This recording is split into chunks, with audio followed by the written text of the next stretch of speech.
ఏ విధమైనటువంటి first look రాలా, ఏ విధమైనటువంటి మూవీ అనౌన్స్మెంట్ రాలా, జస్ట్ డింజిత్ అనేటటువంటి ఒక డైరెక్టర్ అయినా చూసుకున్నట్లయితే మలయాళం ఎక్కువ అనేటటువంటి సినిమా 2025లో తీసిండు అండ్ కిష్కింద కాండం అనేటటువంటిది 2024లో తీసిండు.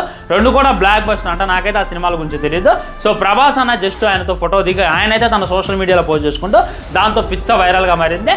ఆబ్వియస్లీ ప్రభాస్ అన్న లుక్ కూడా చాలా బాగుందనమాట. సో చాలా మంది ఏం మాట్లాడుతున్నారంటే ప్రభాస్ అప్కమింగ్ ప్రాజెక్ట్ ఏదైతే ఉందో తనతోనే, సో ఈయన తోపు డైరెక్టర్, తోపు హీరో, మామూలుగా ఉండదు ప్రభాస్ అన్నాడు. అయినప్పుడు ఈ ఫౌజీ స్పిరిట్ అయిపోయిన తర్వాత ఈ షూటింగ్లోనే జాయిన్ అవుతున్నాం అని చెప్పి సోషల్ మీడియాలో బాగా వైరల్ చేస్తున్నారు. దాంట్లో అయితే నిజం లేనే లేదు ఫ్రెండ్స్. ఎలా చెప్తున్నాను అని అంటే ప్రభాస్ అన్న ప్రస్తుతానికైతే మన ఫౌజీ షూటింగ్లో ఉన్నానమాట. ఇది వాటర్లో షూటింగ్ అయితే నడుస్తుందంట. మీరు చూసుకోవచ్చు ప్రభాస్ అన్న హెయిర్ని, ప్రభాస్ అన్న మొహాన్ని అబ్జర్వ్ చేసినట్లయితే ఖచ్చితంగా అది వాటర్ షూటింగ్ అని చెప్పి క్లారిటీగా అర్థమవుతుంది.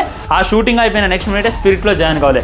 అది అయిపోయిన తర్వాత కల్కి ఉంది, అది అయిపోయిన తర్వాత సలార్ ఉంది. సో ఇక నెక్స్ట్ ప్రాజెక్ట్ ఒప్పుకోవడానికి అక్కడ టైం లేదు. ఆల్రెడీ ప్రశాంత్ వర్మ, హొంబాలే, ప్రభాస్ అన్న కాంబినేషన్లో సినిమా కూడా ఫిక్స్ అయింది. ఆ తర్వాత షెల్యూడ్ అయింది. ఎందుకే ప్రభాస్ డేట్స్ ఖాళీ లేక. అలాంటిది ఇంకో కొత్త డైరెక్టర్కి ఛాన్స్ ఇస్తారు, అది మలయాళం డైరెక్టర్కి ఛాన్స్ ఇస్తారని చెప్పి నేనైతే అనుకోవట్లేదు. ఇది ఏదైతే ఉందో జస్ట్ నార్మల్ ఫోటో. ఈ డైరెక్టర్ కూడా ప్రభాస్కి చాలా పెద్ద అభిమానం అంట. దానివల్ల ఫోటో దిగి తన సోషల్ మీడియాలో పెంచుకుంటే ఇది ఇంత వైరల్ చేస్తున్నారు. నిజంగా ఒక్క ఫోటోకి సోషల్ మీడియా తగలబట్టమైంది అనేటటువంటిది నాకే అర్థం కావట్లేదు. దీనివల్ల హేటర్స్ కూడా నోరు మూతపడింది ఫ్రెండ్స్. అదేంటి అని చెప్పి ఫుల్ వీడియో ఆల్రెడీ చేశా. కింద కనబడుతున్న లింక్ క్లిక్ చేయండి, ఆ వీడియో చూడండి, మీకే క్లారిటీ వస్తుంది. దాంట్లో డీటెయిల్గా వివరించాను.